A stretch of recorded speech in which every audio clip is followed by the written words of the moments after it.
The Great Pyramid was once the tallest structure on Earth. Built over 4,500 years ago, and for thousands of years, nothing even came close. More than 2 million stone blocks, each one weighing tons. No cranes, no engines, no modern machines. And yet, they built something so precise that even today, we struggle to fully replicate it. So the question is not just how they built it, but how they built it this well. Today, you are going to see exactly how the pyramids were constructed. From the first cut in the quarry to the final stone at the top. And once you understand the process, it stops looking impossible and starts looking intentional. Everything began far from the pyramid itself, in the quarries. This is where raw stone was taken directly from the earth. No advanced tools, just copper chisels, stone hammers, and something surprisingly simple, wood. Workers carved small channels into the rock, inserted dry wooden wedges, then soaked them with water. As the wood expanded, pressure built inside the cracks, until the stone split cleanly, not randomly, but exactly where they wanted it. This method allowed them to cut massive blocks with control, not force. Limestone was taken locally, but granite came from Aswan, hundreds of kilometers away, which means the challenge was not just cutting the stone, it was moving it. Now imagine dragging a multi-ton block across the desert. No wheels, no engines, just people. At first, it sounds impossible, but experiments revealed something critical. Dry sand creates resistance, but wet sand reduces friction dramatically. Workers poured water in front of the sleds, creating a smoother path. Then came coordination.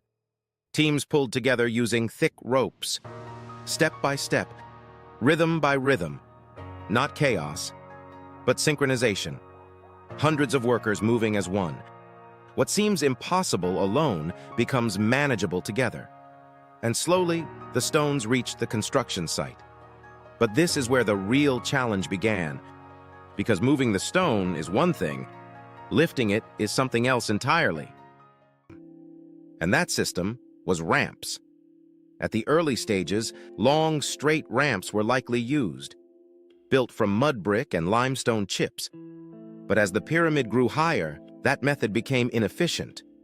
So the design evolved. Some researchers suggest zigzag ramps. Others propose spiral ramps, wrapping around the structure. And there is evidence supporting both ideas.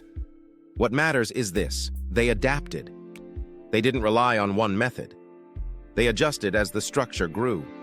Using levers, counterweight techniques, and sheer coordination, they lifted each block higher, layer by layer, year after year.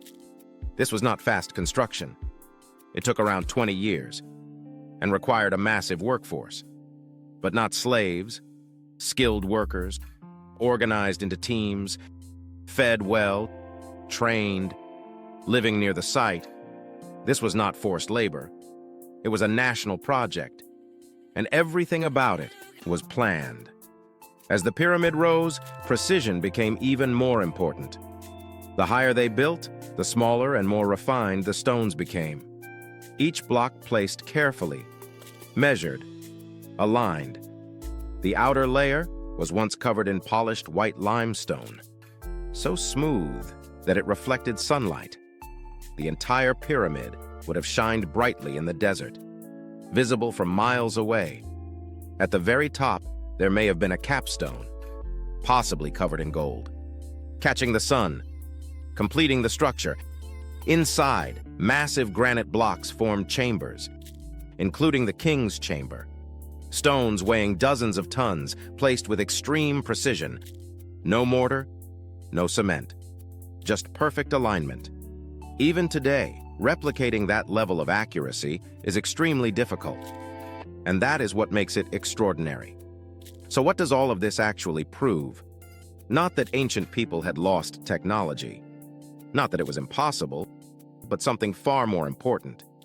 They understood materials, they understood physics, and most importantly, they understood organization. They didn't rely on advanced machines.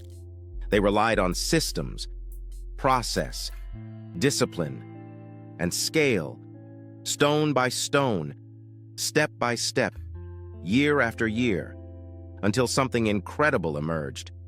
The pyramids are not just structures, they are proof of what humans can achieve when effort is coordinated at a massive level. If this changed how you see the pyramids, like the video. Comment what surprised you the most. And subscribe, because the next story might completely change how you see history.